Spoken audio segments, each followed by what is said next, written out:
जयवस्तु सनंद आनंद आनंद पग बिंद को नमियो शीख सुखा गुरु पेश गुपति गुपति याद चहिका तारण करण समर्थ गुरु संसार धर्म चुतौ जिनवरे थल जो है आश भव जो ममल ज्ञान पर देव को गुरु को धर्म को साक्षी को भगवान। श्री कमलवती श्री ग्रंथराज जी। तत्वं च परं तत्त्वं परमं परमिभावदर्शिये परं चिनं परमेष्टि नमामि यं परं देवदेवस्य। बोलिए आचार्य भगवत सद्गुरु संत तारण तनमूलाचार्य जी महाराज की जय। चलिए एक साथ मंत्रोच्चारण करेंगे।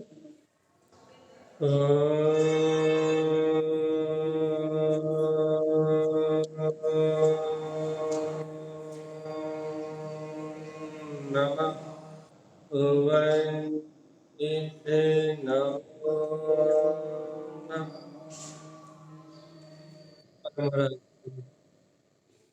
सद्गुरु तारण स्वामी और सर्वज्ञ जनेन परमात्मा के अमृत में ज्ञान रस था। यह श्री कमलवती ग्रंथराज जी, जहाँ पर निरंतर कार्य का नंबर 25 पे 24 पे सॉरी कार्य का नंबर 24 पे अपना अभ्यास कर रहे हैं भैया, तारण स्वामी की बात को समझ सके। समझने का अभ्यास कर रहे हैं, समझ में तो नहीं आ रही लेकिन अभ्यास कर रहे हैं। तारण स्वामी क्या कह रहे हैं इस बात को अपन समझ सके। तो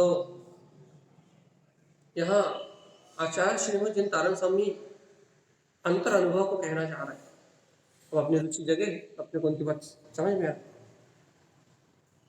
तारण स्वामी कहना चाह रहे हैं कि ज्ञान सहा सुसंयम, इस बात को अपन 2 दिन से लगातार ले रहे हैं कि आत्मा ज्ञान स्वभावी है। जैसे अपन ने भी कमल छंद गाथा पढ़ी तो मां तारण स्वामी ने क्या कहा, यही तो कहा ना कि आत्मा निर्लिप्त भाव वाला ही है।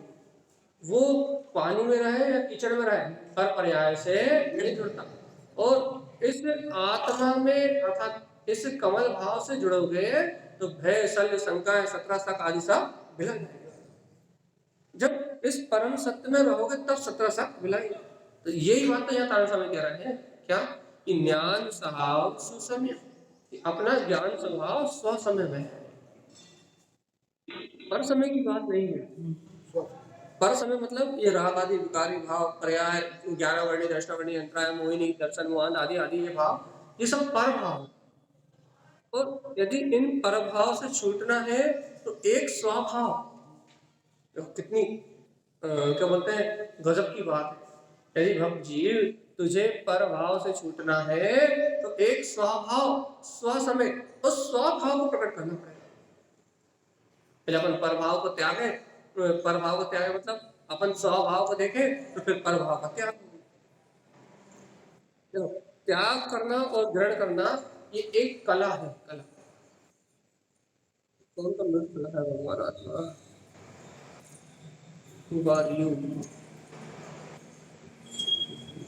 महाराज महाराज जी चेताकरण महाराज जी आपका म्यूट कर रही है।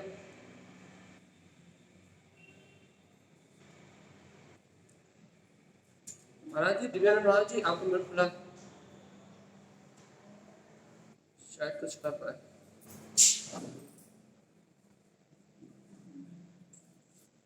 चलिए अपना जो स्वभाव है वो ज्ञान में स्वभाव है। आत्मा ज्ञान में स्वभाव वाला। जब अपन इस स्वभाव का आश्रय लेंगे तब अपने को वो प्रकट होगा। ये विषय अनुभूति का है। अपन चर्चा में ले तो रहे तारण स्वामी, हमने आपको कल दोपहर हमने कल दोपहर बताया था कि तारण स्वामी की जो साधना है, उनकी जो गाथा है वो अंतर ध्यान से प्रकट हुई है।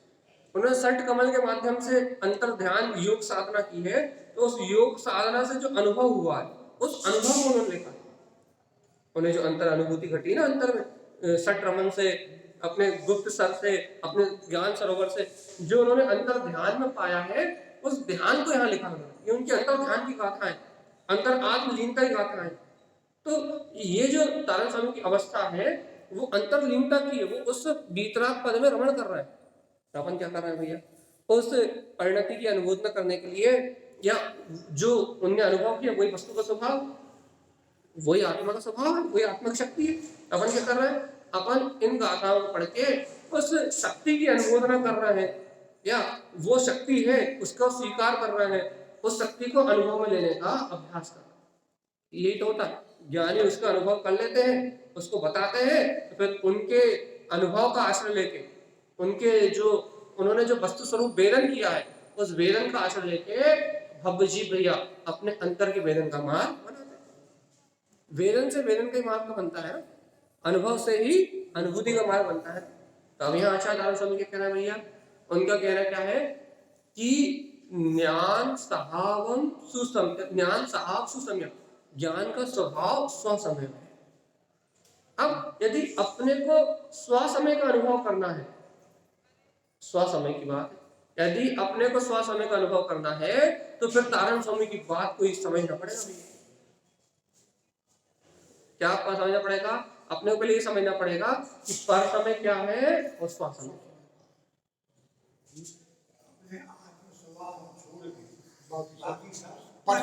ये तो अपने याद कर लिया कि अपनी आत्मा को छोड़ के बाकी सब पर समय।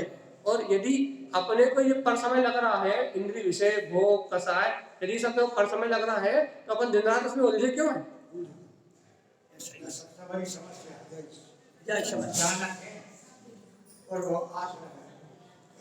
अपन ने समझ तो लिया, सुन तो लिया क्या कि अपनी अंतर चतुष्टय आत्मा को छोड़ के, अपने ज्ञायक भाव को छोड़ के सब कुछ पर समय। अभी अपने कमल छंद गाथा सुनी, अपन ने ये सब सुन लिया, सब समझ लिया कि अपनी अंदर आत्मा को छोड़ो और बाकी सब पर समय। जहां आत्मा से हटे वहां पर समय, ये अपन ने समझ तो लिया। लेकिन भगवान आत्मा जब अपन ने सुन लिया, समझ लिया, तो फिर भी इस पर समय से, जो पर समय पर्या है, इससे अपने को विरक्ति क्यों नहीं आ रही? तो देखो अब भी अपने कमल छंद गाथा सुन रहे थे ना, कितना आनंद आ रहा था। कमल भाव के आश्रित रहो, अपना ज्ञायक स्वभाव तो निर्लिप्त ही है, न्यारा ही है, इसमें कोई मल है ही नहीं, वो निर्लिप्त है, न्यारा है, अपने में रमण करने वाला है। वो गुरु महाराज कह रहे हैं इसका आश्रय लो, सर्व संकर और पूरे सत्ता तक चले जाएंगे। अक्षर क्या कह रहे हैं, अक्षर स्वर व्यंजन और पद के माध्यम से, अर्थ के माध्यम से इस वीतराग पद की साधना करो तो अपने आप सारा विकार मिला जाएगा। अपनी अपन सुन के आएंगे। और देखो, और यहाँ उसी बात को सार संक्षेप में कह रहा है। देखो अच्छा, गुरुदेव ने कहा था ना, यदि चर्चा भी करनी हो शब्द से, तो चर्चा भी करनी हो तो अपने शब्द स्वभाव की चर्चा करो ना, इससे अशब्द मिला जाएंगे। जो दिन रात अपन अनर्गल बोलते हैं, दिन रात अपने जो राग देश में वचन निकलते हैं, अपन तत्व की चर्चा करो ना, अपन तत्व की चर्चा करेंगे तो ज्ञान का मार्ग बनेगा। अच्छा बताओ, अपन यहाँ बैठ के तत्व की चर्चा करते हैं, अपन तत्व की बात कहते हैं, तो भैया अपने अंतर में श्रद्धांत जागता है, जागता ज्ञान का मार्ग बनता नहीं बनता, उपयोग पर से हटता नहीं हटता। तो ये अक्षर स्वर व्यंजन, ये शब्द, ये जनन भगवान की वाणी में कहे हुए पद, ये अपने अंतर का मार्ग बनाने वाले नहीं बनाने वाले। जब ये देखो ज्ञान सहावम सुसम्य शब्द ही है ना, अक्षर है ना, अक्षर स्वर व्यंजन से ये पद ही बना है ना भैया पूरा, ज्ञान सहाव सुसम्य। तो इसमें अर्थ क्या है, प्रयोजनी क्या है भैया, प्रयोजनी क्या है? जब कह रहे हैं कि ज्ञान साहब सुसंयम, इन शब्दों से जो ज्ञान हो रहा है वो प्रयोजनी। इन शब्दों के माध्यम से अपने को जो ज्ञान उत्पन्न हो रहा है, जो अपनी लक्ष्य अंतर आत्मा का जो लक्ष्य हो रहा है, वो लक्ष्य प्रयोजनी है। अपनी अपनी रुचि के अनुसार ये होता है। अपने को इन शब्दों के माध्यम से जो अभिप्राय है, इनमें जो गुप्त निधि छुपी हुई है, क्या छुपा हुआ है? अपने ही ज्ञान का प्रकाश, वो प्रयोजनी है। और जब अपनी दृष्टि उस प्रयोजनी तत्व पे जाती है तब अपने को अनुभव का लाभ होता है। अभी अपन कह रहे हैं आत्मा को छोड़ दो और बाकी सब पार। आत्मा को छोड़ के बाकी जो कुछ भी है वो सब पार है। लेकिन भगवान आत्मा ये अपने लक्ष्य में, अपनी दृष्टि के विषय में कहाँ आ रहा? शब्दों में बोला है मात्र, बाकी श्रद्धा में नहीं आता। बस वही तो कह रहे ये ध्यान में नहीं आया, इसलिए सब फंसे बराबर मन चला गया। इसलिए तो अपन यहाँ कह रहे हैं भैया, ये अपन ने अभी आधे घंटे भैया फूलना सुनी अच्छी भीड़ कितनी थी, पर अब सब गायब, खाली मैदान। क्यों? फूलना की रुचि है, गुरु महाराज के प्रति आस्था है, उसकी श्रद्धा है। तो उसकी श्रद्धा होने के कारण से उसे सुना तो, और गुरु महाराज ने क्या कहा? अक्षर स्वर पद व्यंजन से अपने स्वभाव की अंतर साधना करो। सुना, बात कितनी अच्छी लगी, बहुत अच्छी लगी। भाई भी ऐसा नहीं कि नहीं भाई, अपन ने सुना तो भाई, अपन ने सुना तो उससे प्रयोजन तो निकला ना, थोड़ी देर के लिए चित्त में निर्मलता तो आई ना। लेकिन वो जो जितनी देर निर्मलता आई वो आई, उसके बाद फिर अपन ने उसको कहा, फिर अपन ने उसे सुना, फिर अपन ने उसकी चर्चा करी, फिर अपन ने उसके प्रति कोई भाव रखा। तो क्या हुआ भैया? जैसे ही अपन यहाँ नीचे से गए, व्यर्थ की शब्दावली में लग गए, व्यर्थ की चर्चा में लग गए, और क्या सुना था क्या नहीं सुना था वो अपने अंतर से विस्मृत हो गया। और जहां वो विस्मरण हुआ वहां अपना लक्ष्य मलिन हो गया। देखो एक छोटी सी बात कह रहा है, अपन 1 घंटे बैठ के यहाँ तत्व चर्चा करके अपना थोड़ा सा उपयोग अंतर में ले जाने का अभ्यास करते हैं। अगर अपन थोड़ा सा श्रद्धान अर्जित करते हैं, कितनी श्रद्धा उत्पन्न होती है यहाँ बैठते हैं, तो थोड़ी देर बैठ के अपन ऐसा समझो, अपन यहाँ थोड़ी देर बैठ के अंतर आत्मा का लक्ष्य निर्धारित करते हैं। यहाँ बैठ के ये तो करते हैं, अंतर आत्मा का लक्ष्य निर्धारित करते हैं, और यहाँ से नीचे उतरे और इस लक्ष्य को ऐसे भूल जाते हैं जैसे कि अपने को कल्याण करना ही नहीं है। काय का लक्ष्य बन जाता है? दुकान जाना है, परिवार का पालन करना है, संयोगों की व्यवस्था चलाना है, घर गृहस्थी आदि के संयोगों में रत रहना है। ये लक्ष्य अपन बनाते हैं थोड़ी देर के लिए, और तत्व चर्चा सुनते हैं तो बनता भी है, और लेकिन घर जाते हैं वैसे ये विस्मृत हो जाता है, अर्थात वो लक्ष्य ही दृष्टि से ओझल हो जाता है, वो रुचि ही ओझल हो जाती है, वो शब्द ही नहीं निकलते। कमल भाव कब तक अपन कह रहा है? जब तक यहाँ बैठे भाई हम तो कमल भाव में है। जैसे जल सरोवर में रहे या कीचड़ में रहे, वो सरोवर में रहे तो भी निर्लिप्त है, वो कीचड़ में रहे तो भी निर्लिप्त है। ये बात कब तक अच्छी लग रही? तब तक अपन यहाँ बैठे तो अंतर का थोड़ा श्रद्धा जाग रहा है, अंतर की थोड़ी रुचि जाग रही है। यहाँ बैठे हैं तो अंतर की श्रद्धा जाग रही है, अंतर की रुचि जाग रही है। और भैया अब यहाँ से नीचे गए तो अपनी चर्चा बदल गई। देखो चर्चा चर्या है, इस समय अपनी चर्चा ही चर्या है, अपनी चर्चा बदल गई। चर्चा बदल गई, क्या बदल गई? घर की, पुत्र की, परिवार की, रात की, देश की, कसाय की, मोह की, अपनी चर्चा बदल गई। देखो चर्चा बदली तो अपनी चर्या बदल गई। अब जो चर्चा बदल गई, अपनी रुचि बदल गई, अपनी चर्या, अपने तत्व की बात भूल ही गए, आत्मा की बात भूल ही गए, वस्तु स्वरूप का कहना भूल ही गए। तूने ऐसा क्यों नहीं किया, तूने वैसा क्यों किया, तू ऐसा क्यों कर रहा, तू वैसा क्यों कर रहा, अपनी पूरी रुचि पर में गई। अपनी जहां चर्चा बदली वहां अपनी चर्या बदली। तो भगवान जी कारण स्वामी यही कहना चाह रहा है, यदि निरंतर तत्व चर्चा करोगे, आपस में तत्व की बात कहोगे, तत्व की बात सुनोगे, तो तुम्हें चर्या बनी रहेगी। यहाँ चर्या बनी रहेगी मतलब स्मारक वस्तु विचारत ध्यावती मन पावे विश्राम रस स्वादत सुख उपजे अनुभवता को नाम। जो निरंतर इसका अभ्यास करेगा उसको जो अनुभव उपजेगा, जो अंतर अनुभूति उपजेगी, उसका नाम रस है, अतीन्द्रिय आनंद। और वो निरंतर अभ्यास होगा, निरंतर अभ्यास। अपन उसमें कमी कर रहा है। लोग कहते हैं भैया वो बोधन चलेगा, इतने प्रवचन करते थे, इतना लिखते थे, और आप भी दिन भर वही मोबाइल और लैपटॉप में, लैपटॉप नहीं रखते, आप भी मोबाइल में, और आप भी वो 4 टाइम प्रवचन कर रहा हो, जल्दी चले जाओ। मैंने कहा भगवान एक बार बता, यदि ये चर्चा ना करे और यदि वो ना लिखे तो हमारा काम ही कहाँ है, हमारी चर्या कहाँ है? ध्यान तो लग नहीं रहा। समय करने बैठो तो मुश्किल से आधे घंटे बैठ जाओ तो बहुत बड़ी बात है।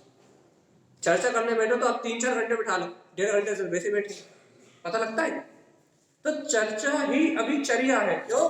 क्योंकि इन शब्दों के माध्यम से हम अपना थोड़ा थोड़ा आनंद, लक्ष्य, अपने अनुभूति की ओर अपना लक्ष्य बना लेते हैं भैया, अपनी ओर अपनी दृष्टि मोड़ लेते हैं। तो भैया जितनी पात्रता है उतना काम करना है भैया। अब जिन पात्रता अंतर डूबने वाली बन जाएगी, ध्यान वाली बन जाएगी, और जिन अपने आप छूट जाएगा, छोड़ना तो नहीं पड़ेगा भाई। आयु कम हो जाएगी, जल्दी चले जाओगे, तो भैया जो होने हो जाए, क्या करें। पापों में थोड़े जीवन बिताएंगे, कसायों में थोड़े जीवन बिताएंगे, राग मोह में थोड़े जीवन बिताएंगे। इसके माध्यम से जितना बन रहा है उतना साध रहा है। तो सब कहने का अभिप्राय क्या है, सबको समझने का अभिप्राय क्या है कि अपनी चर्या अपनी चर्चा है। आप अपने घर में अपने बच्चों से या परिवार वालों से भगवान आत्मा कह के देखो, सोच का तो नजरिया बदल जाता है। भगवान आत्मा कह के देखो, आप लड़के का नाम लेके बुलाओगे तो एक अलग फीलिंग आएगी, और भगवान आत्मा कह के बुलाओगे तो आपके सब तो व्यवहार बदल जाएंगे, सोच का तरीका बदल जाएगा। ये नहीं कह रहे कि आप कहने लगो, अब ये कह रहे हैं कि शब्दों का प्रभाव चित्त पे पड़ता है। तो शब्द निर्जीव नहीं है।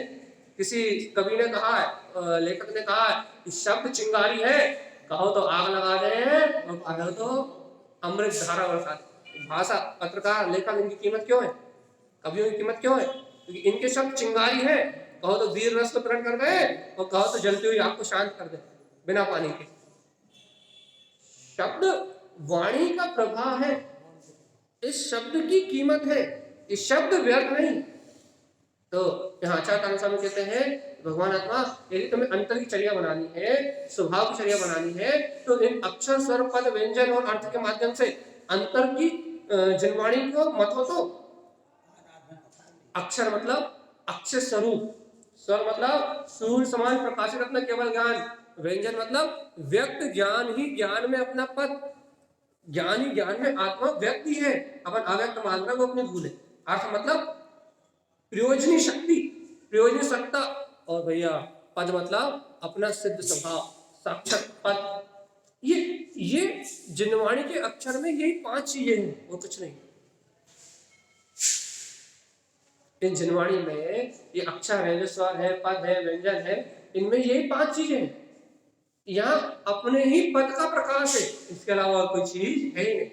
लेकिन भैया अपन उस पद को देखो, अपन जब आत्म ध्यान की बात करते हैं, पदस्थ ध्यान की बात करते हैं, तो पदस्थ ध्यान क्या है बताओ? अच्छा, पदस्थ ध्यान क्या है? धर्म ध्यान के भेद है। पदस्थ ध्यान है क्या? अपने पद का चिंतन करना, ये कहो, या जिनवाणी में जो पद का है उनको निरंतर चिंतन करना, यही तो पदस्थ ध्यान है। और क्या है?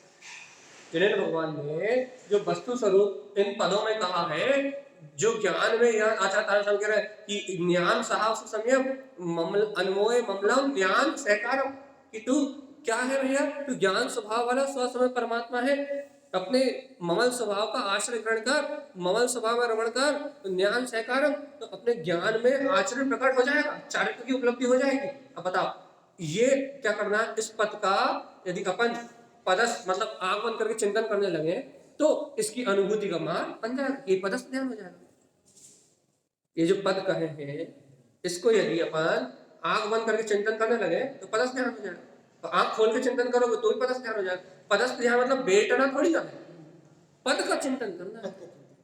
अब बैठ के करोगे तो विशेष उपलब्धि होगी, मन वचन काय को एकाग्र करके करोगे तो विशेष उपलब्धि होगी, विशेष अनुभूति होगी। और मन वचन काय को एकाग्र करके नहीं करोगे, चलते फिरते खाते पीते करोगे, भैया जितनी उपयोग लग रहा है उतनी उपलब्धि होगी। एक उपलब्धि तो वही होगी ना, उपलब्धि तो यही होगी ना। उपलब्धि तो अपने पद का अनुभव ही है ना, उपलब्धि तो अपने पद को वेदन करना ही है ना। लक्ष्य तो यही लेके बैठे हैं, तब भी कितना अच्छा वर्णन दिया। अपन यहाँ बैठे हैं, तत्व की चर्चा कर रहे हैं, तो अपना लक्ष्य स्वयं ही स्वभाव की ओर, अपनी दृष्टि स्वयं ही उसकी ओर पलट रही है। तो अब भी हाल आप नीचे बैठे होते 10 लोगों के साथ, क्या होता? नीचे यदि अपन 10 लोगों के साथ बैठे होते क्या होता? दृष्टि या तो घर में होती या समाज में होती, या दुकान में होती, या भोग में होती, या पाप में होती, कहीं ना कहीं तो दृष्टि और कहीं होती। तो स्थान का महत्व नहीं बता रहा, चर्चा का महत्व बता रहा है। इन भगवान की वाणी की महिमा कितनी है, ये तत्व की जो वाणी कह रहे हैं, आचार्य देवी तत्व की जो बात कह रहे हैं, इस तत्व का केवल इस तत्व को कहने का लाभ कितना है, तत्व को कहने का, सुनने का, चर्चा करने का कितना लाभ, अपनी परिणति बढ़ती हुई। अब ये बात किसको समझ में आएगी भैया? जो निरंतर चर्चा करते हैं या जो निरंतर दर्शन सुनते हैं, जो निरंतर स्वाध्याय करते हैं, उन्हें पता है इसकी कीमत क्या है भगवान जी, कि ये भगवान की वाणी, ये अमृत में उपदेश, ये अपने अंतर में अंतर्मुख होने का साधन है। और इस आवृत्ति की भूमिका में यही साधन है। जब तक ध्यान नहीं लग रहा, जब तक अंतर्लीनता नहीं हो रही, तब तक यही साधन है, इसके अलावा कोई दूसरा साधन नहीं। जब जान रहे हैं, समझ रहे हैं, तो अपनी चर्या क्यों नहीं बना रहे? क्या चर्या बनानी भैया? अरे ये संकल्प लो कि अशब्द दिन भर में जितने बोलते हैं उनमें शब्द, भगवान के शब्द अगर वस्तु स्वरूप, उसमें शामिल तो करो, अपनी चर्चा में वस्तु स्वरूप को शामिल तो करो। कैसे शामिल करें? अरे घर में यदि किसी से कोई गलती हो जाए तो पहले ये तो कहो कि तत्समय की योग्यता से होने वाला परिवर्तन, उसे सुधारने का उपदेश दो। लेकिन ये कहने की जरूरत है कि तूने ऐसा करा तो हमें से ऐसे ही करना। भैया यदि ऐसा कहेंगे तत्समय की योग्यता से हो रहा है तो वो तो और गलती करेगा। भैया हमने थोड़ी कहा कि तत्समय की योग्यता है कह के उसे सुधारने का उद्देश्य मत दो, उसे सुधारने का तरीका मत बताओ, ये थोड़ी कहा। हमने ये कहा कि आप अपनी चर्चा में सत्य को लेके तो आओ, तत्व को लेके तो आओ। भाई बाहर से कह देंगे तो सामने वाला स्वच्छंदी हो जाएगा और प्रमादी हो जाएगा। तो मैं सामने वाले की हमेशा चिंता क्यों है, अपनी चिंता क्यों नहीं है, ये बताओ। तो ये तर्क आएगा, तुरंत तर्क आएगा, भैया हम यदि बच्चों से ऐसे करेंगे तो बिगड़ ही जाएंगे, वो तो अपने योग्यता से करने लगेंगे। हमने ये कब कहा कि उन्हें सुधारने का उपदेश मत दो? और हम ये कह रहे हैं तुम्हें उनकी ही चिंता क्यों है, अपनी चिंता क्यों नहीं है? पर से राग है। तो इसका मतलब ये है कि अपने को पर से राग है, इसलिए हम पर को ही बदलना चाहते हैं। और हम अपने आत्मा को जानते नहीं, मानते नहीं, स्वीकार नहीं करते। अपनी आत्मा में कोई अनुराग नहीं है, कोई ममता नहीं है, कोई भाव नहीं है। इसलिए आत्मा को सल्टाने का कोई पुरुषार्थ हमारे पास है ही नहीं। भैया जब आत्मा को सल्टाने का कोई पुरुषार्थ ही हमारे पास नहीं है, आत्मा कब सल्ट जाएगी, कब सल्टेगी? उल्टो जी बना दी को कहाँ है, कहाँ है दाव, कहाँ है दाव?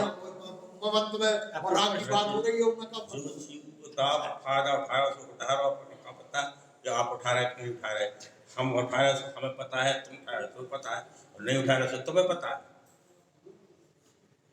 ऐसा नहीं है कि सुनते ज्ञान में तो बात आती है, सुनते सुनते जड़मती खुद सुजान, तो सुनते सुनते ऐसा नहीं ज्ञान में, तत्व ज्ञान में मतलब मन न लगे, ये असंभव है।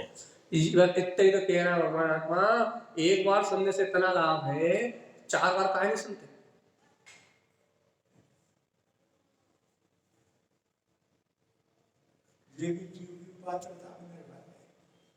कितना मन लग रहा,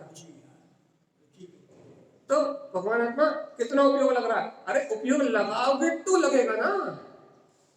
भाई घबराहट होने लगती है तो उसी को तो जीतना है, जो घबराहट हो रही है उसी को तो बैठाना है कि तू क्यों भगेगा, यहाँ क्या बुराई है। तो उपयोग लगाते लगाते ही दूसरी जगह चला जाता है। 1 दिन जाएगा, 2 दिन जाएगा, 4 दिन जाएगा, 6 दिन जाएगा, 10 दिन जाएगा।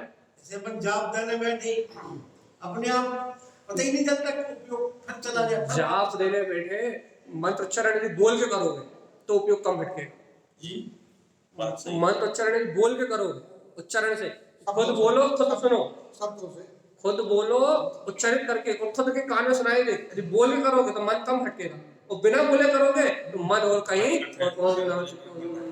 अंदर ही अंदर ओम ओम ओम भी हो रहा है और वो काम भी कर। तो पहले सुनाई दे आप क्या कह रहे हो, पहले आप खुद सुनो तो उस बात को, क्योंकि भैया सब इंद्रिय काम कर रही है। कान में जब बोलोगे तो रसनेंद्रिय भी बोलेगी उस शब्द को, और आप जब सुनोगे तो भैया कर्णेंद्रिय भी सुनेगी, और मन में तो आप उसका विचार कर ही रहे हो, जब कर ही रहे हो, तो उसके बाद मन स्थिर होगा। भैया मन को स्थिर करने का, मंत्र जप करने का भी नियम है पहले उच्चारण करके बोला जाता है, फिर पहले उच्चारण करके बोलने के बाद फिर बाद में शांत हो जाता है। जब मन सबसे हट जाए, अपन पहले लास्ट वाली भूमिका को लेते हैं। अपन पहले शांत होकर बैठ जाते हैं और भैया मंत्र जब करने लगते हैं। पहले शांत होकर बैठ जाओ, तुम लास्ट भूमिका पे पहले कदम रख रहे हो, वहां तक जाने की तब बस की नहीं। लास्ट भूमिका है शांत होकर मंत्र जप करना, अंतर जप कहते हैं इसे। अंतर जप, मानसिक जप कहते हैं। ये मानसिक जप बाद में होगा, ये तो आखिरी है, आखिरी स्टेज है, लास्ट है। मानसिक जप से पहले भैया उच्चारण से करो, उच्चारण से जप करो। फिर आप जब उच्चारण करते करते जब आपकी चित्त की वो विशुद्धि हो जाएगी, तो फिर मानसिक जप अपने आप होगा, भाई आपका मन नहीं बढ़ेगा। एक भैया अपन अंतिम सीढ़ी पे पैर रखे, पहली पे आए ना, कैसे होगा? हो ही नहीं सकता ना। मन तो भटकेगा, भटके बना नहीं रहे हो, जरूरी नहीं है, अभ्यास करोगे तो नहीं भटकेगा। बस मूल जरूरी बात नहीं क्या है, इसलिए तो बोला जरूरी नहीं है, पर कैसे भटकेगा? भटक उसको करते करते करते करते एक आध दो बार बस, 10 बार जाएगा, फिर कम होता जाएगा। यही बात है कि अपना जितना अभ्यास है उतनी उसकी आसक्ति घटेगी, घटेगी। घटना ही पड़ेगी। क्यों घटना पड़ेगी भैया? क्योंकि वो अपना अभ्यास है। और हम बार बार कहते हैं जीव नर है, कोई नपुंसक नहीं। जीव नर है, नपुंसक थोड़ी ना है। जो चाहे वो कर ले, क्योंकि उपयोग इसका स्वभाव है और इसका स्वभाव इसके हाथ में है। कोई पर्स थोड़ी लाना था, पर्स थोड़ी कुछ करना, प्रयास थोड़ी कुछ करना, उपयोग इसका स्वभाव है। ये जीव नर है और जो चाहे वो पुरुषार्थ से साध ले भैया। तो अब यहाँ अपने को गुरु महाराज की इस बात को समझना है। क्या समझना भैया? कि गुरुदेव कितने अच्छे से कह रहे हैं। उन्हें तो आत्म ध्यान में उत्पन्न हुआ भैया, वो तो अपने अंतर आत्म ध्यान में लीन हुए। उनको अनुभूति का विषय बना क्या कि ज्ञान स्वभाव में मेरी आत्मा है, मेरा स्वसमय आत्मा तो सर्वांग से ज्ञान में अलंकृत है, सुसमय में है। अरे ज्ञान मनमोय, और वो उन्होंने उसका आश्रय लिया। तो क्या कहने लगे भैया? जब उसके आश्रय हुए तो ज्ञान स्वीकार, ज्ञान उनका चारित्र में हो गया, तत्व में रमने लगा। ये तो उनकी ज्ञान ध्यान की अनुभूति का विषय है। अब अपन क्या करें? अपनी तो अभी जो अनुभूति तारण स्वामी को है उसका अंश भी नहीं है। अपन क्या करें? अपन इसकी चर्चा करके, अपन इसका चिंतन करके, अपन इस सत्य की चर्चा करके और इस तत्व का चिंतन करके अपन भैया इससे अलग हो सकते हैं भैया। अपन इससे छूट सकते हैं। जब अपन छूटेंगे तब अपन मुक्त होंगे भैया। मुक्ति का मार्ग तो बने, अंतर की भावधारा तो बने, चिंतन में तो ले अपन इसे भैया। यदि अपन चिंतन में ना ले और इस बात को सुन के घर जाकर सो जाए, कभी अनुभूति का मार्ग नहीं बनेगा, कभी नहीं बनेगा। लोगों का ये प्रश्न है कि 10-10, 20-20 साल से प्रवचन सुन रहे हैं, लेकिन वो अनुभव तो होता ही नहीं। ये तो अनेक लोगों के प्रश्न है, बात भी सत्य है। 50 साल प्रवचन सुनते हो गए और बैठे जहाँ के तहाँ है, जहाँ वे पहले थे वहाँ आज भी एक कदम भी आगे नहीं बढ़े। कारण सही नहीं है उनका, सब सुन लेते हैं बस। कारण इतना है कि सुन तो रहे कान से, लेकिन भैया कान से सुने हुए गुनने का कोई काम नहीं है, उसे चर्चा का विषय भी नहीं बनाते। अच्छा बताओ, अपन 15 लोग आके बैठ के चर्चा सुनते हैं ना, इन 15 लोगों ने तो ये चर्चा सुनी। अब बताओ, इन यही 15 आपको दिन में 2-3 बार मिलेंगे, इन 15 से आप ये बात कितनी करोगे? ज्ञायक स्वभाव की क्या बात थी, क्या अमृत पी के आए थे। सदगुरु महाराज ने क्या कहा था कमल छंद गाथा में? ये आत्मा तो निर्लिप्त ही है, अक्षर स्वर व्यंजन से क्या अलौकिक साधन बताई कारण से। कितनी चर्चा करोगे? तुम्हें मोड़ा की शादी हो गई कि नहीं हुई, तुम्हें मोड़ी की शादी हुई कि नहीं हुई।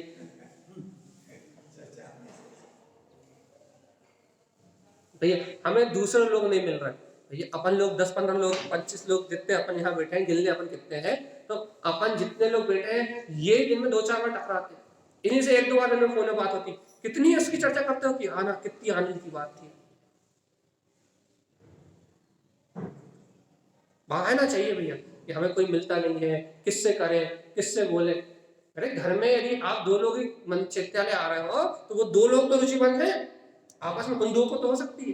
यदि भाई आपको ज्यादा समझ में आता है, सामने वाले को समझ में आता है, भाई आए अपने सभी सुना तो उसे समझाओ, उससे ज्यादा समझ में आता है, अपने को कम आता है उससे समझो। क्यों समझो भैया? उसे अहंकार नहीं आ जाएगा, हम छोटे नहीं हो जाएंगे, या हम उसे समझाएंगे तो उसे बुरा नहीं लगेगा, वो कहेगा बहुत ज्ञान बांट रहा है। भगवान जी जब तक अहंकार जब तक ये अंतर में द्वंद्व, जब तक ये एक दूसरे के प्रति विरोधाभास, जब तक ये बातें रहेंगी, तब तक वो अनुभूति तो भूल जाए।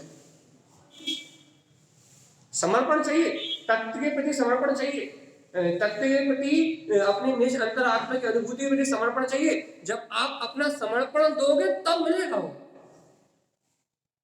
जब अपन उस तत्व के प्रति समर्पण देंगे तब उसकी अनुभूति होगी। और यदि समर्पण ही ना दे उसे अपना, तो वो अनुभव कैसे आएगा? इसमें अंतराय कर्म का कोई रोल नहीं कह रहा है। भगवान बीच में जी बंधन 1 घंटे रहे, इसके बाद नीचे गए, फिर दूसरी चर्चा हो जाती है। भगवान जी देखो, अंतराय कर्म का भी तो अपन कह सकते हैं। अंतराय कर्म तो अनादिकाल से जीव के पास है ही, संसार में रह रहा है, लेकिन कर्मों को जीतना कैसे कहा गया? वो कर्म आया और आप उस कर्म में लग गए तो आप तो हार गए, और आदि वो कर्म आया और आपने उठाया और फेंक दिया कि मैं तो ध्रुव हूँ, सिद्ध हूँ। मेरा कहने का मतलब वही आपसे चर्चा हुई कि सामायिक करते हो बीच में फिर मन भटक जाता, तो उसके लिए अपन क्या कहेंगे? अपन तो लगे उसी में थे और वो फिर भटका, तो अंतराय कर्म तो था कि नहीं था? मन देखो, मन से आप मनन करने बैठे और मन से मनन करते करते अंतराय कर्म आया तो मन भटक गया। ये अंतराय कर्म की बात है। ये अंतराय कर्म ने अपना पुरुषार्थ कर लिया, अर्थात कर्म का जो संयोग होना था उसने अपना पुरुषार्थ कर लिया, लेकिन उसी बीच में भटकते भटकते आप जाग गए वापस। ये पुरुषार्थ आपका हो भाई। हमारा जोर इतना हो तो अंतराय कर्म अपने आप जब खुद का लग जा रहे हैं। और देखो, ये प्रथम भूमिका की जो बात कर रहे हैं, प्रथम भूमिका, दूसरी भूमिका की बात भी अभी कह रहे थे। वो मन भटका, 1 मिनट वो मन भाग रहा था, क्या भाग रहा था कि भैया दुकान में व्यापारी आया होगा, और वो ही अंतर से ज्ञान की बात आ गई, अरे आया होगा तो तत्समय की योग्यता से जो हुआ होगा वो हुआ होगा, अपन वापस स्थिर हो गए। तो ये अपन ने अपना पुरुषार्थ कर लिया। और भैया आप जो स्थिति कह रहे हो कि भैया यदि मनन की धारा तेज है तो वो आता हुआ भाव भी भिन्न जानने में आता है। ये ज्ञान के चलकने वाली धारा भिन्न है, मैं तो जान रहा हूं। तीव्र पुरुषार्थ तो ये भिन्न जानने में आता है, और तीव्र पुरुषार्थ नहीं है तो भैया क्या होता है, जीव इसको पलट देता है। ऐसा नहीं है भैया, यदि अपन ये मान ले हैं कि मन भटकता है तो मन वापस भी तो आता है। यदि मन भटकता ही भटकता रहता तो वापस नहीं आता, तो ये सारे ज्ञानी कहां से हो जाते? मन भटकता है, मन भटकता भी है और वापस भी आता। ऐसा थोड़ी ना कि भैया अपन जिस डोर से पतंग उड़ाते हैं तो पतंग लंबी ऊपर उड़ती जाती है, डोर खींचो तो कंट्रोल में नहीं होती है। वो तो अपनी अपने पुरुषार्थ पे है कि कौन कितने तेजी से उस डोर को अपने कंट्रोल में रखता है।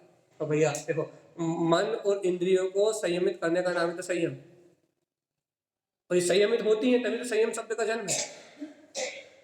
यदि मन और इंद्रिय संयमित नहीं हो तो फिर संयम किस बात? तो ये मन की धारा संयम से बनेगी, लेकिन किसकी बनेगी? ज्ञान डोरी मन राखिए, जिसकी डोरी सम्यक ज्ञान से बन जाएगी, जो मन वस्तु स्वरूप के विचार से बन जाएगा, उसका जो वस्तु स्वरूप का विचार उसके चित्त में होगा। अरे अपन ने अभी फुल्ला पढ़ा था ना, विहार शब्द था, क्या था? कमल विहार संयुक्त, कमल स्वभाव के विचार से संयुक्त हो, ये तारा सामने लिखा। आप नहीं आए 850 के विषय वांचन के तारण स्वामी ने शब्द दिए हैं, कमल विहार संयुक्त, कि तुम कमल स्वभाव के विचार से संयुक्त रहो तो कमल स्वभाव की अनुभूति प्रकट होगी।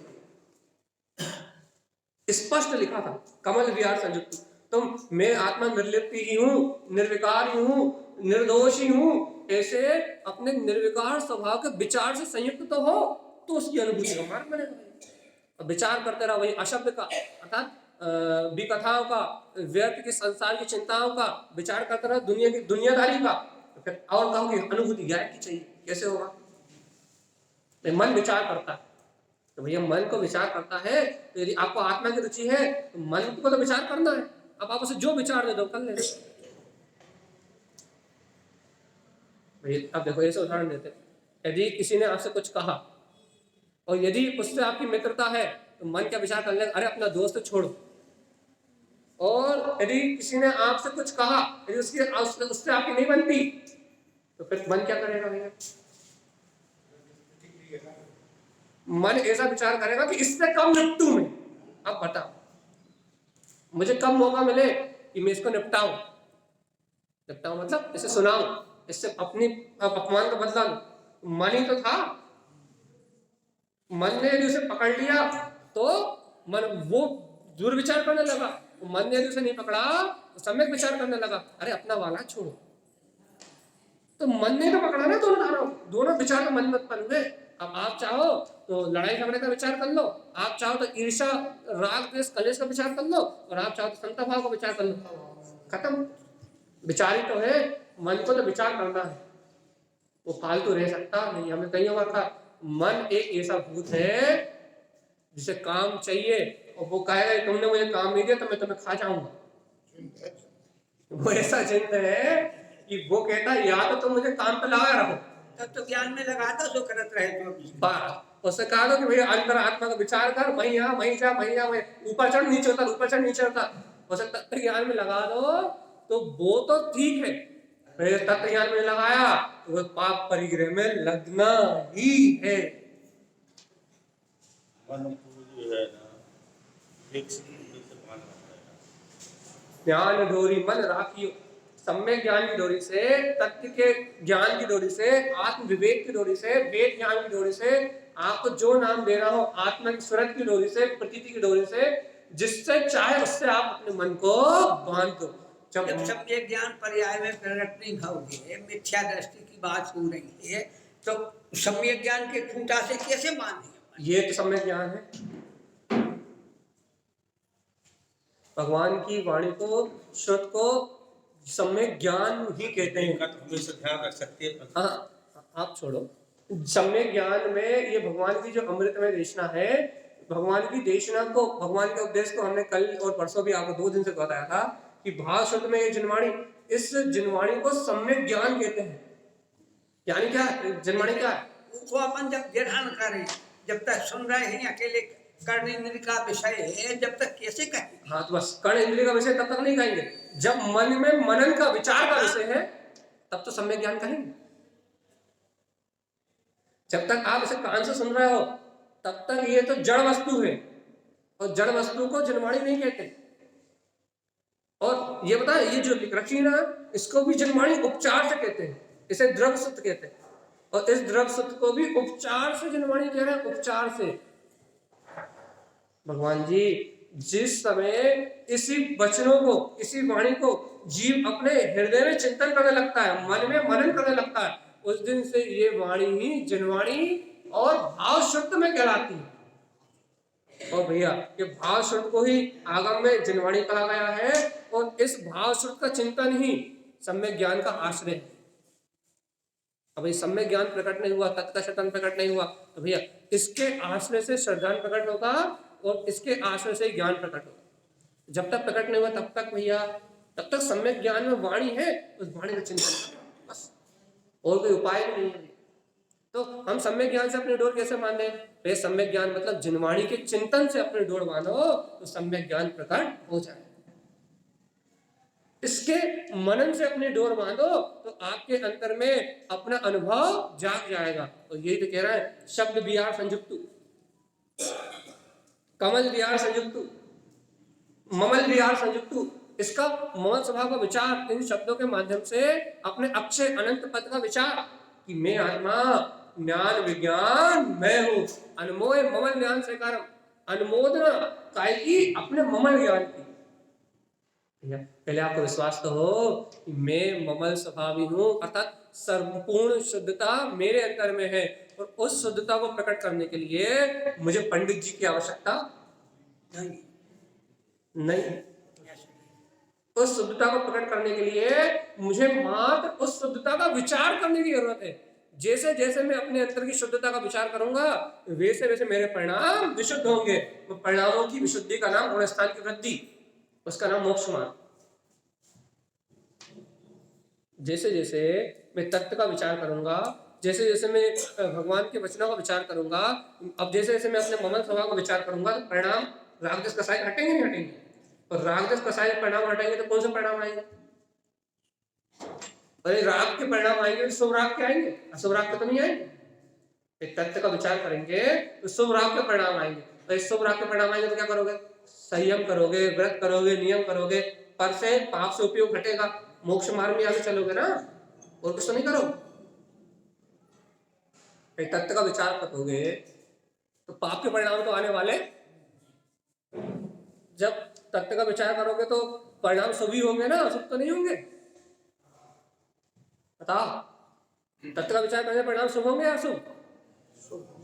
तो शुभ परिणाम होंगे तो आप क्या करोगे फिर? विशुद्ध शब्द को शुद्ध में ले रहा है कि शुभ में ले रहा है? विशुद्धि, विशुद्धि अभी देखो, मन वचन काया की विशुद्धि जो है वो शुभ है, और जो विशुद्ध शब्द है वो तो त्रिकाली से है, वो तो स्वरूपयोग दर्शन यानी निर्मलता से। लेकिन अब अपन ने इस चर्चा को थोड़ा डाउन लेवल पे लिया। क्या कह रहा है, क्या कर रहा है, समझाने के लिए इसे नीचे गिराया अपन ने, ये बात अपने समझ में आए। क्या लेवल गिराया अपन ने? भगवान जी यदि आप तत्व का विचार करोगे तो वर्तमान में आपके परिणाम शुभ होंगे, तो शुभ परिणाम होंगे तो जीवन में क्या करोगे? स्वाध्याय करोगे, तत्व चिंतन करोगे, व्रत लोगे, नियम लोगे, व्रत नियम लोगे या चिंतन करोगे, तत्व का विचार करोगे, तो फिर आत्म अनुभूति का भान बनेगा। उस आत्म अनुभूति को विशुद्धि करेंगे, उस तत्व के श्रद्धान को विशुद्धि करेंगे।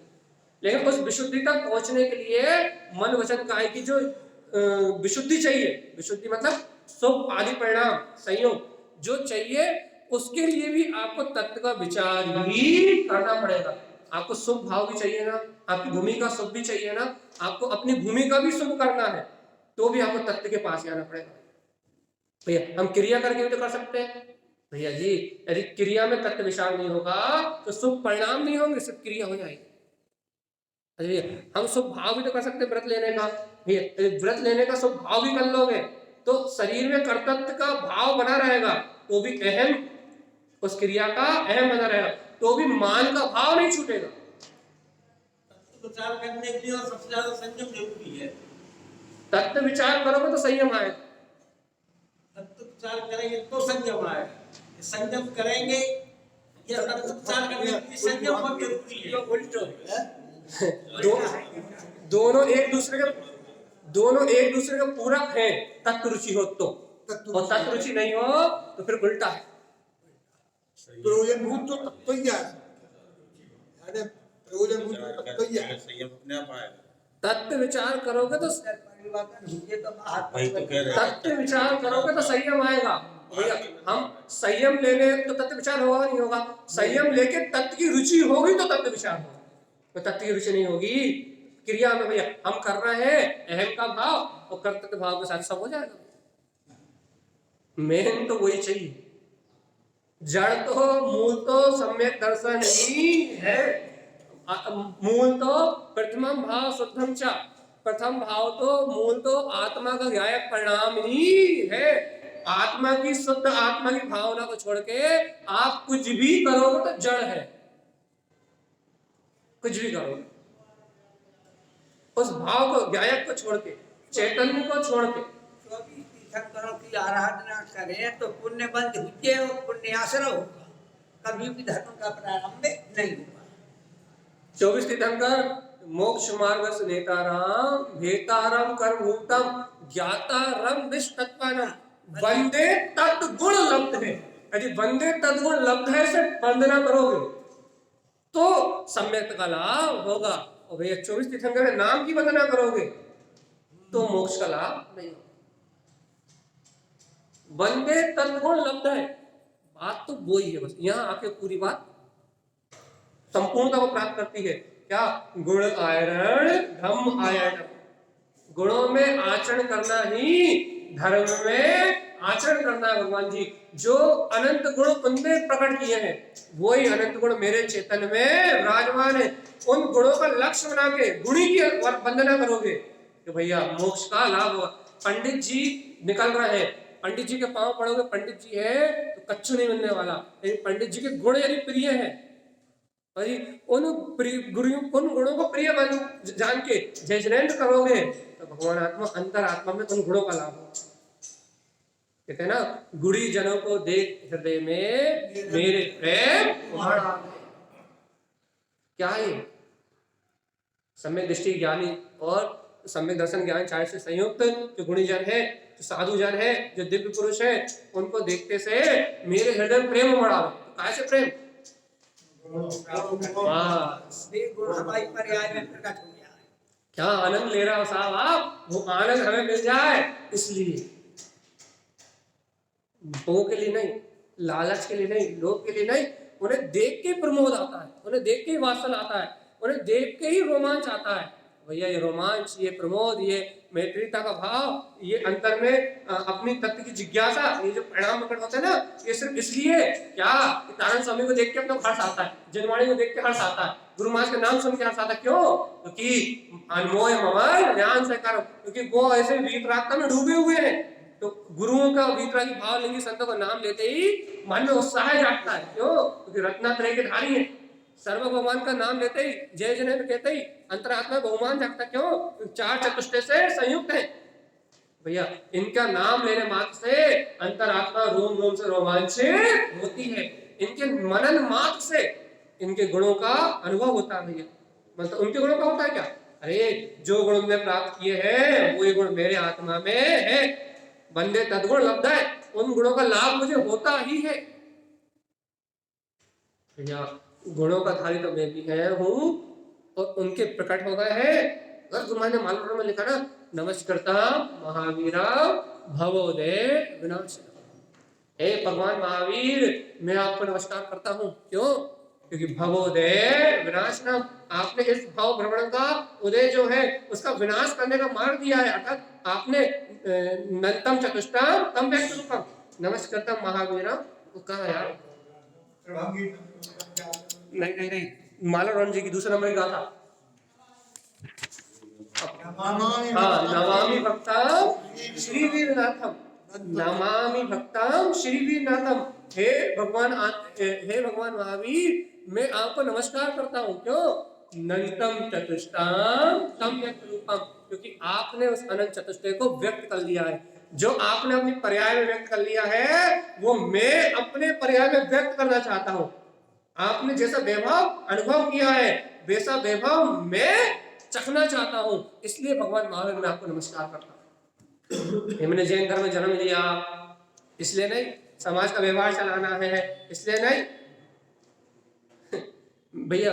जैन धर्म में जन्म लिया इसलिए भगवान महावीर मैं नमस्कार नहीं करता। मुझे समाज का व्यवहार चलाना है इसलिए मैं तुम नमस्कार नहीं करता। काहे के लिए नमस्कार करते हो? क्योंकि आप वीतरागी है, सर्वज्ञ है, अनंत गुणों से सराबोर है, अनंत चतुष्टय का वेलन कर रहा है, इसलिए भगवान महावीर मैं आपको आपके समान गुणों की प्राप्ति के लिए वंदे तद्गुण लब्ध नमस्कार करता हूँ। लाभ होना चाहिए। क्या लाभ? गुणों का लाभ। जब उन गुणों का लाभ होता है तो अपन गुणी बनते हैं। इसलिए तो कहते हैं गुणी जनों को देख हृदय में मेरे प्रेम आवे, इष्ट वियोग अनिष्ट वियोग में सहनशीलता दिखला। ये रुचि पे है, रुचि रुचि रुचि रुचि रुचि। सर्वज्ञता की रुचि हो अपने को, केवल ज्ञान की रुचि हो अपने को, अनंत चतुष्टय के अतीन्द्रिय आनंद की रुचि हो। मेरे अंतर भी वो शुद्धता है, मेरे अंतर भी वो अनंत आत्मा का प्रकाश है। जब अंतर की रुचि होगी तब वो अनुभूति का मार्ग बनेगा। तो यदि भैया अंतर की रुचि नहीं होगी तो अनुभूति का मार्ग नहीं बनेगा। रुचि रुचि रुचि रुचि है। भगवान जी 10 मिनट बचे मात्र।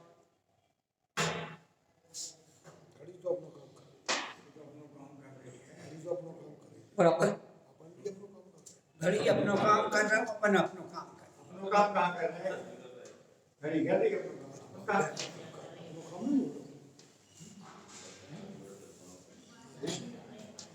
हम कह रहे हैं कि 1.5 घंटा होने में 10 मिनट बचे, इतनी देर में भी कच्चू नहीं हुआ अपना। अपन भी अपने काम कर रहे हैं, थोड़ा थोड़ा कर रहा है बस। ये थोड़ा थोड़ा काम कर रहा है। यदि आत्मा में हलन चलन तो भैया ना, सही बात है, आत्मा 2 प्रकार की हलन चलन होती है। एक कर्मों के निमित्त से जो प्रदेशों में सकमपना होता है, जिससे कर्म आश्रम बंद होता है, एक ये हलन चलन होती है। और जब तत्व चर्चा सुनते हैं तब थोड़ी हलन चलन होती है। भगवान जी थोड़ा जागने का भाव आता है। आत्मा के प्रदेश है वे घूमते रहते या सुरंजा के स्थायी रहे। असंख्यात प्रदेशी आत्मा है तो प्रदेश घूमते रहते हैं।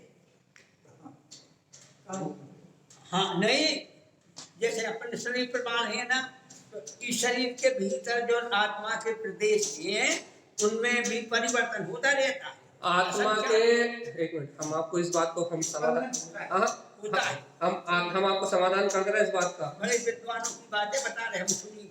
हम आपको इस सिद्धांत बता रहे हैं, आत्मा के गो स्तनकार 8 प्रदेश अचल है, जो नाभि के मध्य में, उनमें कोई कंपनपना नहीं होता, चाहे निर्गुणीय जीव हो चाहे सिद्ध भगवान हो। उन 8 प्रदेशों में कभी सकंपना नहीं होता, वो मध्य भाग में रहते हैं। और आत्मा के जितने बाकी प्रदेश हैं कर्मोदय के निमित्त से, उन सब में सकंपना होता है, सब सकंपित होते हैं। हाँ, परिवर्तन, सकम कर्मों के निमित्त से उनमें सकंपना होता है। आत्मा कोई उल्टी सीधी नहीं है, ऊपर से रखो तो भी वैसी है, नीचे से रखो तो भी वैसी है। जब केवली समुद्घात होता है तो सारे असंख्यात जो प्रदेश हैं उनमें संकोच विस्तार होता है। हाँ। लेकिन रुचि का आदि 8 प्रदेश हैं, उनमें संकोच विस्तार नहीं। वो 8 प्रदेश तो कभी हिलते ही नहीं है। तो 8 प्रदेश तो सदा सर्वदा अपने गोस्तनकार, वो 8 प्रदेश गोस्तनकार मतलब एक के नीचे एक, गो के स्तन से एक के नीचे एक होते हैं, गोस्तनकार वो 8 प्रदेश सदा अचल ही रहते हैं। बाकी जब केवली समूहघात होता है तो प्रथा लोक पुराण आदि आदि अवस्थाओं में बाकी आत्मा के प्रदेश संपूर्ण लोक में फैल जाते हैं और वापस 8 समय में वापस आके और अंतर मुहूर्त सब कर्मों की स्थिति कर लेते हैं। शरीर प्रमाण होकर अंतर मुहूर्त सब कर्म की स्थिति कर लेते हैं। वो समुद्र क्या बात, जैसे मान लो अपन यहाँ बैठे बैठे सूखा जी के मंदिर की कल्पना कर रहे हैं, तो क्या आपके प्रदेश निकल के गए? वो तो स्मृति है, स्मृति ज्ञान है, वो प्रदेश में निकल गए, समाधि नहीं निकलती ना। हाँ, मन में आती है। समूहघात के 10 भेद का है, कसाय समूहघात आदि आदि उस समय होता है। जैसे आप बहुत भक्ति कर रहे हो, शुभ भाव हो रहा है, तो समूहघात से थोड़े से आत्मिक प्रदेश बाहर निकलते हैं। कसाय समूहघात आदि क्या होता है भैया, जैसे आपको बहुत तेज पीड़ा हो रही है, आपने सुना नहीं है क्या, किसी को बहुत तेज पीड़ा हो रही है, मान लो दवाई आदि का निमित्त बाहर से निकल जाए तो आत्मा के प्रदेश दवाई को छू के आ जाए तो स्वस्थता हो जाएगी। तो ये थोड़े बाहर निकलते हैं। ये समूहघात जैसे इतने, ऐसा नहीं कि यहाँ से सूखा तक चले जाए, इतने प्रदेश बाहर नहीं निकलते। ये तो स्मृति ज्ञान है।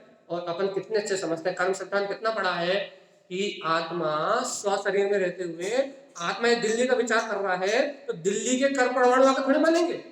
जो आपके आसपास कार्मिक वर्णाएं बनी हुई है, सूखा का विचार कर रहे हो तो सूखा के मंदिर के परमाणु निकल के थोड़ी ना आएंगे यहाँ। जो आपके पास कर्म वर्णाएं बनी है उन कर्म वर्णाओं का ही आश्रम करता है, निकटवर्ती वर्णाओं का ही जीव आश्रम करता है। भैया क्या आश्रम भी यही की वर्णाओं कर रहे हैं अपन, तो यही का विचार, सब कुछ यही हो रहा है।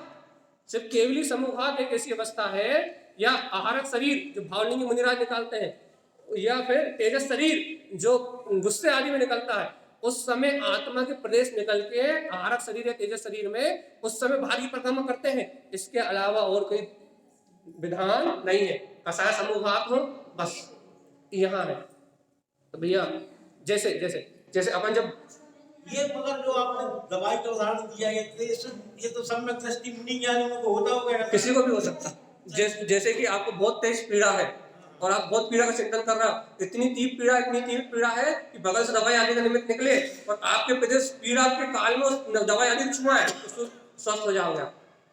पीड़ा कसाय समूहघात कहते हैं। ऐसा उसमें डला था, मतलब कि कोई व्यक्ति दवाई लेके आया तो महाराज को तो वो ठीक हो गया, ऐसा डला था उसमें। हाँ, तो ये कसाय समूहघात, वेदना समूहघात, कसाय समूहघात, वेदना समूहघात, मरणांतिक समूहघात, समूहघात के 10 भेद है, हम पढ़ा देंगे कभी, ठीक है। तो इस प्रकार से ये समूहघात होते हैं भैया। जैसे हम आपको उदाहरण दे रहे हैं, आपके जीवन को उदाहरण, जब आप भक्ति करते हो, खूब भक्ति करो, अच्छी खूब भक्ति मन, खूब नाच रहे हो, खूब अच्छी भक्ति में डूब रहे हो, तो अपने को लगता है जैसे आत्मा थोड़ी ऊपर उड़ गई, लगता है जैसे बाहर से निकल रही, बिल्कुल बाहर तक जैसे पसीना पसीने हो गए, तर हो गए, तो क्या वो भक्ति के काम पे सब परिणाम से समूहघात हुआ, तो आत्मा के प्रदेश किंचित बाहर निकलते, किंचित। लेकिन ऐसा नहीं होता कि यहाँ पे दिल्ली पहुंच जाए, ऐसा नहीं होता। ऐसा आहारक शरीर, तेजस शरीर या फिर लोकालोक में विस्तार केवल समूहघात के समय होता है, इसके अलावा कहीं नहीं होता। ठीक है भैया, अपन कहाँ परिणामी युग पे पहुंच गए, अपन यहाँ अध्यात्म की बात कर रहे हैं। गुरु महाराज कह रहा है ममल अनमोय सिद्धि संपन्ना कि हे भव्य आत्मा, ज्ञान स्वरूपम, अपना आत्मा कैसा है, ज्ञान से ज्ञान में स्वरूप वाला है, ज्ञान से ज्ञान में लवालब भरा हुआ है। ये अपना आत्म स्वभाव जो है वो ज्ञान ही ज्ञान से लवालब भरा हुआ है। हे भव्य आत्मा, ममल अनमोय सिद्धि संपत्तम, तुम जब ममल स्वभाव के अनुभव न करोगे तो सिद्धि की संपत्ति प्राप्त होगी। जब उस ममल स्वभाव की अनुभूति का मार्ग बनाओगे तब सिद्धि की संपदा प्रकट होगी। पहले भैया ममल स्वभाव की अनुभूति का मार्ग नहीं बनाओगे तो इस सिद्धि की संपदा जो अंतर ही छुपा हुआ है, जो अपना गुप्त खजाना अपने अंतर आत्मा में छुपा हुआ है, वो गुप्त खजाना कभी उजागर नहीं होगा। अपने गुप्त खजाने की चाबी अपने पास है। जो अपने अंतर में जो गुप्त खजाना है ना भैया, उस गुप्त खजाने की चाबी अपने पास है। जब उस गुप्त खजाने को अंतर में खोलोगे तब अनुभूति का मार्ग बनेगा। और वो खुलेगा, उसकी चाबी है तत्व चर्चा, तत्व का चिंतन, तत्व का मनन, निरंतर अपने शुद्ध बुद्ध होने का विचार। भगवान जी कर्म मल के कारण संयोग में हूँ, लेकिन मेरा स्वभाव तो शुद्ध बुद्ध निर्दोष, जैसे अरिहंत सर्वज्ञदेव अपने अनंत गुणों का वेदन कर रहे हैं, वैसे ही मेरा स्वभाव भी है, शुद्ध है, बुद्ध है, पूर्ण है। ऐसा चिंतन, ये चिंतन चाबी है अनुभव की। कितनी घुमाते हो ये चिंतन, चाबी है अनुभव की, आत्म अनुभव की चाबी है चिंतन। कितना घुमाते हो उसे? भगवान जी बात नोट कर लो कि आत्म अनुभव की चाबी है चिंतन। जितना आप तत्व चिंतन करोगे, जितना वस्तु स्वरूप का विचार करोगे, सर्वज्ञ की वाणी को अक्षर स्वर व्यंजन पदम के माध्यम से जितना अंतर में चिंतन करोगे, ये चाबी उतनी घूमेगी। वह चाबी जितनी घूमेगी उतनी जल्दी अनुभूति का मार्ग बनेगा। आत्म अनुभूति देने वाला कोई भी नहीं है, सर्वज्ञ भी नहीं दे सकते। लेकिन भैया आप आत्म चिंतन करोगे तो आपको आत्म अनुभूति स्वयं में हो सकती है, उसे कोई नहीं रोक सकता। आत्म अनुभव मैं भी नहीं दे सकता, कोई नहीं दे सकता। आत्म अनुभव आत्मा अपने पुरुषार्थ से स्वयं अनुभव करता है। आत्म अनुभव कहीं से आता नहीं है, कहीं से लाया नहीं जाता। आत्म अनुभव अपना ही है, अपने से ही होता है। किसे होता है? देखो 2 मिनट बचे भैया, जल्दी बताओ किसे होता है? बस जो अपने आत्मा का चिंतन करते हैं, चैतन्य स्वभाव की चिंता में जो डूबे हुए, चिंता करो चिंतामणि जय राम। चैतन्य स्वभाव की चिंता में जो डूबे हुए हैं उन्हें चैतन्य का अनुभव होता है। बस मैं आत्मा हूं, इस संयोग मुझसे भिन्न है। ये अरे तो यही अनुभव है, ये रुचि तो है। और ये रुचि तुम क्या है, एक समय की निर्विकल्प अनुभूति को लिए पकड़ के बैठ गए। लेकिन जो निरंतर का चिंतन है, यही सम्यक है, ये श्रद्धान है, ये सम्यक दर्शन ही है। बिना श्रद्धान के ऐसा चिंतन नहीं हो सकता। सम्यक दर्शन को लोग एक समय की अनुभूति से पकड़ते हैं, एक समय के आगे बढ़ रहे हैं, दिशा में आगे बढ़ रहे हैं। एक समय की निर्विकल्प अनुभूति अपनी योग्यता से आती है। लेकिन ये श्रद्धान अपनी दम है, अपना ज्ञान का बल है, तो ये श्रद्धान अपने अंदर है। और ये बल ही वीर है, और इसको ही मोक्ष मार्ग में कारण था। ज्ञान बल और वैराग्य बल, 2 बल है। ज्ञान के सम्यक ज्ञान को ही कोई वैराग्य होता है, हमें कल ही वैराग्य फूलना पड़ेगी। तो क्या कहते हैं भैया, जो ज्ञानी होता है सम्यक ज्ञान सही की वैराग्य होता है। और वैरागी कौन? जो अपने नंद आनंद स्वरूप का चिंतन कर रहा हो, तो नंद आनंद स्वरूप में लीन हो वैरागी। और जो सफेद कपड़े पहना हो उसकी कोई गारंटी नहीं, उसकी कोई गारंटी नहीं ये वैरागी होगा कि नहीं होगा। लेकिन जो आनंद स्वभाव का चिंतन कर रहा है वो नियम से वैरागी ही है। क्यों? इस संसार से उसकी रुचि नहीं है। तो भैया अपना आज का समय पूर्ण होता है। अपन ने गुरु महाराज की कमल छंद फूलना का आनंद लिया, और यह कमल बत्तीस जी का आनंद। दोनों कमल कमल है भैया। आत्मा क्या कहते हैं, सरोवर में रहे वो कमल, सरोवर में रहे या कीचड़ में, निर्लिप्त ही है। और अपन कमल छंद फूलना सुने या कमल बत्ती से सुने, वो तो कमल भाव ही है। कमल भाव के अलावा और कहीं कुछ है ही नहीं भैया। ऐसी रुचि अपने अंतर में जागे और अपन सभी भव्य आत्मा अपने कल्याण का मार्ग बनाए। बोलिए आचार्य प्रवर सद्गुरु संत कारणतर मंडलाचार्य। इतने कम लोग तो नहीं, कितनी धीमी आवाज आए। इतने कम लोग तो नहीं है, एक बार हो अच्छे से। इतने कम लोग नहीं है भैया, चलिए अच्छे से जरा क्या हो रहा है? कमलवती श्री जी ग्रंथाधिराज की भाई महिलाएं तो बोलती नहीं, इन्हीं लोगों में दम है। अपने अपने पूजा में जब इनको कल्याण कभी नहीं हुआ भैया देखा क्या। चलिए जय नमोस्तु। चैनल